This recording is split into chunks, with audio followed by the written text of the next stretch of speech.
Hey everyone, AF and Bio here. Welcome back to the video where this is the end of Road to 1800. So if I win this, I go to 1800 and we're done. So e4, e5, knight f3. I hope you guys watched my recap on Road to CM latest video. So anyway, knight to f3, knight to c6. In there, I covered, okay, bishop b5, f4, f5, and if e takes f5, e5, queen to e2, and okay. We're gonna have bishop takes c6, d takes c6. I am calling these out like I see them. Yep, look at that, queen to e2. Funny enough, we can actually just take this pawn. So I'm just gonna go bishop takes f5. Notice how my queen's not hanging. That doesn't really matter. I can go knight to f6, and if, okay, I was gonna say if d takes, but that's fine. We're just gonna look to castle long now. It's not end of the world. Yeah, it's not end of the world. Queen to e7, and my point being, you can take, takes, takes. So okay, that definitely did not work out the way you wanted. So we'll just take with this. We still have an active bishop. I'm just gonna take with the queen. I'm very much just gonna take with the queen and force this queen off the board.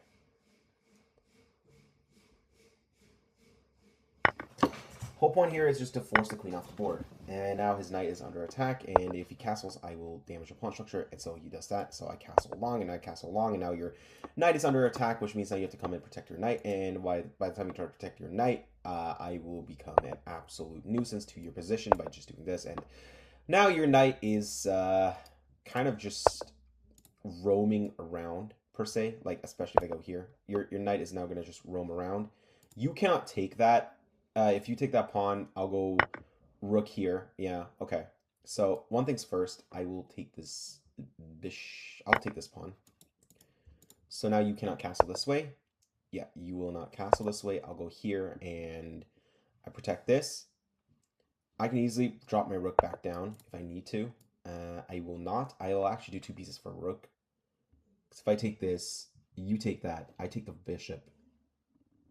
I think I want two pieces for rook, so I'll take this. I will take your knight. Just to stop you from castling too. Just no castling rights for you. And now my bishop lines up and I attack this. And I'm actually up a point too, which is crazy. Out of this entire position, I am up a point and I can go rook to d8 check. And as you can see, my calculations are getting better. Especially if you play in the U1800 section, you're going to start getting better at calculating. By the way, folks, don't play as fast as I do. Please slow down. Genuinely, please slow down. Rook check. King goes. Okay, so king goes there. Okay, so now we have bishop check. And the whole point of this is just to control his pieces out a bit. I'm just going to cut the rook off completely. And as you can see, the rook is cut off completely. So now that rook is kind of just stuck in his little household. So we'll go here, and the rook dies. This rook is not going anywhere, cannot go here. Oh, okay, so he just sacks the rook for the bishop. Fine by me. I will go bishop here and bishop here. And the point being is I'm going to plant my bishop onto this side of the board, so you can never take this pawn. Now that you cannot take this pawn, I can at some point plant my rook here. I don't know what that is. I'm just going to use this to shut my pawns. So we'll see. And so that doesn't work. So I'm just going to put my rook here. I'm just going to activate the rook, centralize the rook, and force him to push his pawns, which is always a good thing. But no. Okay, now we're going to threaten to take the pawn. He can push that pawn, I guess. He could. But he pushes the pawn, bishop here, takes a pawn, bishop takes. I mean, your rook is forever locked away in Kingdom Come. So, I mean, sure, my man, but yeah, your position is definitely collapsing. This is not the way, because I take, and now your position absolutely does collapse. I don't know what this is, so I'll just take this with check. And I'll push my pawn with check.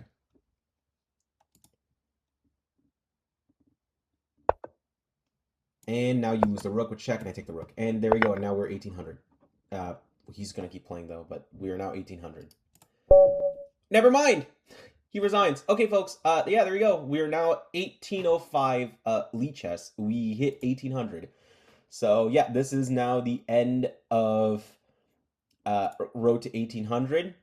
As you can see, here we are, 1805. We're better than 83% of all players, and we will now analyze this game. So we'll go analysis board, and now we're going to request a computer or fish. I normally don't like the nerd, but here, let's just see what the nerd says, just to see how accurately we play compared to him. Recently, I've been getting games that are like 70, 80, 85, 86% accuracy, which is really, really amazing. So, okay, we're done. We got a 96% accuracy. That is crazy. That is crazy. So let's take a look. So e4, e5, knight f3, knight c6, and bishop to b5, f4, f5, e takes f5, e6, e4, and bishop takes c6, d takes c6, and queen to e2, queen to e2, and look at that top move. Bishop takes f5.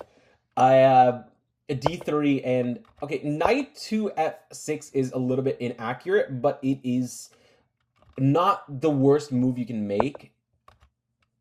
So anyway, we have bishop to g5, again, inaccuracy, and queen to e7, the only move that works, and bishop takes f6.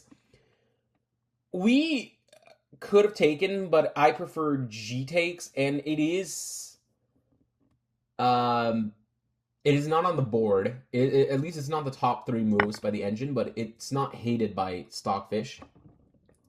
G takes f6, and d takes e4 is a mistake. It's a mistake because exactly, queen takes e4, queen takes e4, and bishop takes e4. Okay.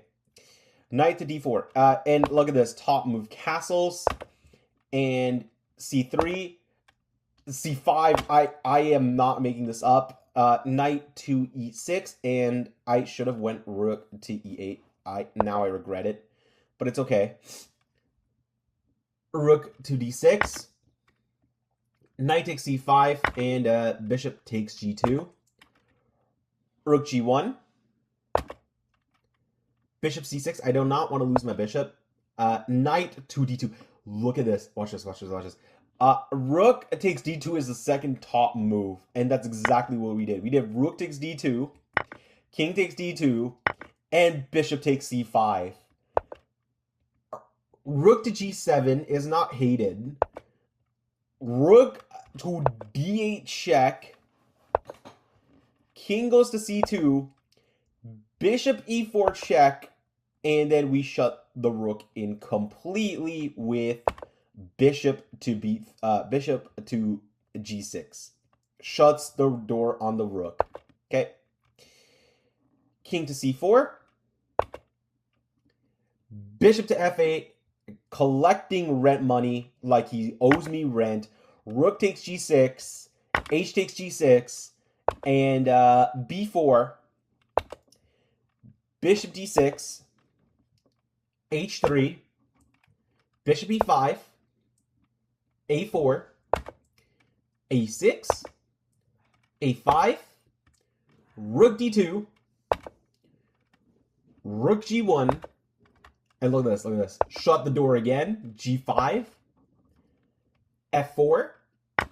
Bishop takes F4. Just do not let his pieces in. B5.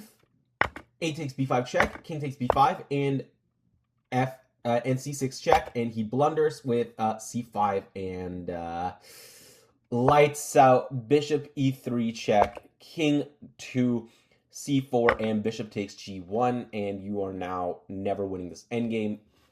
So yeah, 96% accuracy is crazy, crazy, crazy, crazy. We just had inaccuracies. We had no mistakes, no blunders.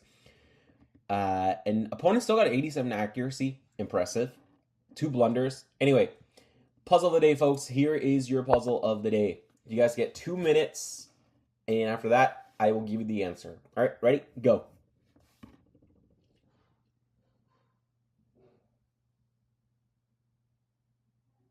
Got it? Good. Okay. So let's take a look at this.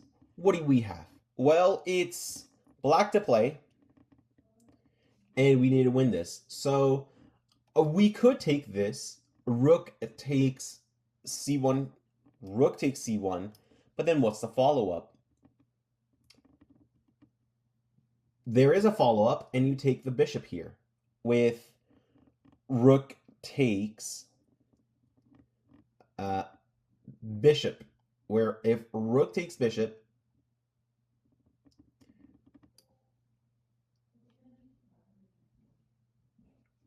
queen takes queen, rook takes queen, and you're just up a whole bishop. So that's actually exactly what I'm going to do.